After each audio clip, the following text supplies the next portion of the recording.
خواجہ قطب الدین صاحب پہ بھی الزام لگتے رہے. ایک الزام یہ بھی لگا کہ قریب چلے گئے. ہوا کیا؟ جب بادشاہ مرید ہوا تو کہنے لگا حضرت جی میں نے بادشاہی نہیں کرنی, میں نے اب خانقاہ میں رہنا ہے. تو فرمایا بیٹا تو چھوڑ دے گا تو کوئی ظالم بیٹھ جائے گا. تو حضور پھر کیا حکم ہے؟ فرمانے لگے تو نے کرنی ہے. تو کہا حضور آپ وہ کہاں ہوتے ہیں, میں کہاں ہوتا ہوں, دل ہی نہیں لگتا. تو آپ فرمانے لگے میں ڈیرا اٹھا کے تیرے قریب لے آتا ہوں. خواجہ صاحب 1 کلومیٹر کے فاصلے پر ڈیرا اٹھا کے لے آئے. فرمانے لگے میں تیری تربیت کرتا رہوں گا, تو مخلوق کا بھلا کرتے رہنا. صلی اللہ علیہ, تو حضور کی امت کا اللہ اکبر. وہ قریب, اس وقت بھی لوگوں نے بڑی باتیں کی کہ دیکھو جی بادشاہ تھا نا تو پیر صاحب بھی نیڑے آ گئے. لوگ دیکھتے نہیں کہ اصل بات کیا ہے. خیر وقت گزر گیا, بادشاہی مرید ہو گیا, تو پھر دلی سارے میں اسلام, اتنا عدل انصاف, ہندوؤں کو بات پسند نہ آئی. انہوں نے کچھ مسلمان خرید لیے. سلطان شمس الدین التمش بیٹھا ہے دربار میں, جاگ رہے ہیں نا آپ لوگ, سب کہیے صلی اللہ علیہ. بڑی غور سے سننے والی بات. ایک دن سلطان شمس الدین تمش دربار میں بیٹھا ہے, قاضی عدالت بھی بیٹھے ہیں, مقدمات سنے جا رہے ہیں. باہر سے رونے کی آواز آنے لگی, چیخنے چلانے کی. بی بی بیان کر رہی, کیا ہو گیا کیا ہو گیا. وہ ٹال لگے ہوتے تھے بادشاہوں کے, وہ بجنے لگے, زور ہونے لگا. بادشاہ نے کہا اس فریادی کو جلدی بلاؤ. وہ اندر عورت آئی تو چیخ چیخ کے رو رو کے اس نے اپنے کپڑے پھاڑ پھاڑ کے, برا حال, 2 مہینے کا بچہ. لوگ اس کی آہو زاری پر اس کی طرف متوجہ. بی بی کیا ہوا, پانی پلاؤ بٹھاؤ, کیا ہو گیا. کہنے لگی لٹ گئی, عزت برباد ہو گئی, تباہ کر دی گئی. میں کیا ہوا؟ کہنے لگی بادشاہ ایک شخص میرا غیر شرعی خامند بنا, پھر مجھے حمل ہوا, پھر میری گود میں یہ بچہ ہے 2 مہینے کا. اب گئی ہوں تو وہ کہتا ہے کہ میرا تو تیرے سے تعلق ہی کوئی نہیں. بادشاہ کہنے لگے یہ سلطان شمس الدین تمش کی جگہ ہے, اور میں نے رسول اللہ صلی اللہ علیہ وسلم کے دین کے مطابق حکومت استوار کی ہے. کون ہے جو تیرے ساتھ؟ ابھی گردن نہ کاٹ دوں گا, بات کر کون ہے. کہنے لگی تو کچھ بھی نہیں کرے گا, کوئی کچھ نہیں کر سکتا. لوگ کلمے چھوڑ کے بیٹھ گئے, توجہ ادھر ہو گئی. پراپوگنڈے بڑا اثر کرتے ہیں معاشرے پہ. رنگ ایسا عجیب ہے, انداز ایسا عجیب ہے. فرمایا بات تو کر. اس عورت کی آواز گونجی تو حالات ہی خراب ہو گئے. کہنے لگی بادشاہ حوصلہ پیدا کر سننے کا. کہا تو بات کر. کہنے لگی میرے گود میں جو بچہ ہے یہ قطب الدین بختیار کاکی کا ہے, یہ تیرے پیر کی ناجائز اولاد ہے. اٹھاؤ, پروفیسر سلیم چشتی نے PhD کی ہے, وہ لکھ رہے ہیں اس واقعے کو. تیرے پیر کا ناجائز بچہ ہے. ہاتھ کانپنے لگے بادشاہ کے. کہنے لگے یا اللہ کبھی تو قیامت برپا کر دے تو معاملہ ٹھیک ہو جائے, میں تیری زبان کھینچ دوں گا تیری گردن. تو نے بات کیسے کی؟ کہنے لگی میں نے کہا تھا نا تیرے اندر حوصلہ نہیں, میری عزت تار تار ہو گئی اور تو پیر بچا رہا ہے. اللہ اکبر. سلطان شمس الدین تمش آسمان کی طرف دیکھ کے کہنے لگے مولا مجھ مجرم کو جس کی برکت سے اٹھا کے تو نے مسجد میں پہنچایا, آج مجھے تو نے کس امتحان میں ڈال دیا.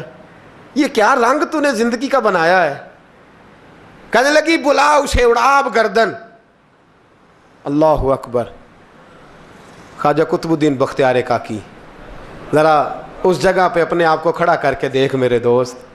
جو شخص دلی کے بازار میں نکلے تو دکانیں بند ہو جائیں, عورتیں گھروں میں گھس جائیں, جس کے نام پر چرچے ہوں دین کے, وہ شخص لاٹھی ٹکاتا ٹکاتا. عرس منانے آسان ہے, ڈھول ڈمکے کر کے گھروں کو جانا آسان ہے, پر ذرا ان کی راہوں کا مسافر تو بن انہوں نے انداز کیا اختیار کیا ہے. حضرت خواجہ قطب الدین بختیار کاکی, خبر پھیل گئی. اتنی شہرت پاکیزگی کی نہیں ہوئی تھی جتنی اس جرم کی ہوئی. لاٹھی ٹکاتے ٹکاتے جب پہنچے نا بادشاہ کے دربار میں, بادشاہ اٹھنے لگا, قاضی اٹھنے لگا, لوگ اٹھنے لگے, تو قطب الدین بختیار کاکی کی آنکھوں میں آنسو آئے. مانے لگے بیٹو بیٹھ جاؤ, آج میں پیر بن کے نہیں آیا, میں مجرم بن کے آیا. اور کہا میرے مالک کا انصاف بھی دیکھو, دلی کا پیر آج دلی کی عدالت میں اپنے نا کردہ جرم کی صفائی دینے آیا ہے. بڑی لاٹھی پہ ٹیک لگائی. دلی کی گلیاں بھی روتی ہیں کہ یہ کیا رنگ, اللہ یہ تیرا کیا رنگ ہے.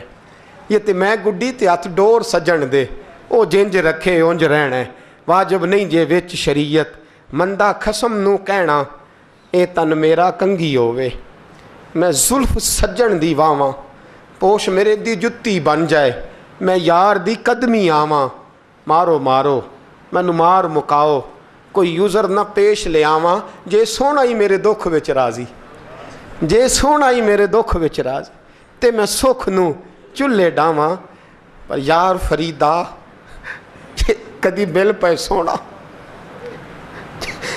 ਯਾਰ ਫਰੀਦਾ ਜੇ ਕਦੀ